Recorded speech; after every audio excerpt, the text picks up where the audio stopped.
రీసెంట్‌గా మా friend birthday అయితే జరిగింది. ఎక్కడికెళ్దాం పార్టీకి అంటే, అందరూ అయితే మన అమలాపురంలో ఉన్న ఏబీసీటీ రెస్టారెంట్‌కి అయితే వెళ్దామన్నారు. ఇదైతే ఒక ఫ్లోర్ రెస్టారెంట్. మేము వెళ్ళినప్పటికైతే వర్షం ఉందని లోపలే తినేసాం. ఇది మన గడియార స్తంభం వెళ్ళకముందే ఉంటది. రేట్లు అయితే మామూలుగా లేవు, పేలిపోయి. ఇంకా అలాగే నేను ఫస్ట్ ఘీ రోస్ట్ చికెన్ అయితే చెప్పుకున్నాను. అది టేస్ట్ అయితే మామూలుగా లేదు, పేలిపోయింది. మీరు కూడా వెళ్తే పక్కా ట్రై చేయవలసిన డిష్ ఇది. అలాగే తర్వాత చికెన్ మంచూరియా తిన్నాను. ఇదైతే ఓకే ఓకే, అంత టేస్ట్ అయితే నాకు నచ్చలేదు. ఇలానండి మా ఫ్రెండ్ బ్యాచ్ ఏకంగా 50 కిలోమీటర్లు అయితే బండ్ల మీద వర్షం తడుచుకుంటూ వచ్చాం. ఫ్రెండ్ బిర్యానీ పార్టీ ఇస్తారంటే వర్షం ఏంటి సునామీలోనే ఇదికుంటూ వస్తాం. అలాగే మా ఫ్రెండ్ అయితే తందూరి చికెన్ అయితే చెప్పుకున్నాడు, బిర్యానీ సూపర్ ఉంది అన్నాడు. నేను కూడా అలాగే టేస్ట్ చేశాను. ఆ పైన ఉన్న గ్రేవీ అయితే సూపర్ ఉంది, నాకు చాలా బాగా నచ్చింది.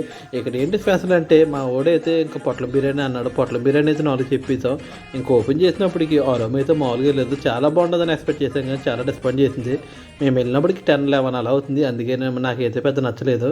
అలాగే ఈడేంటి మా ఫ్రెండ్. అలాగే చింతకాయ గారిని ఎంతమంది మిస్ అవుతున్నారు కామెంట్ చేయండి. అలాగే మా ఛానల్ సబ్స్క్రైబ్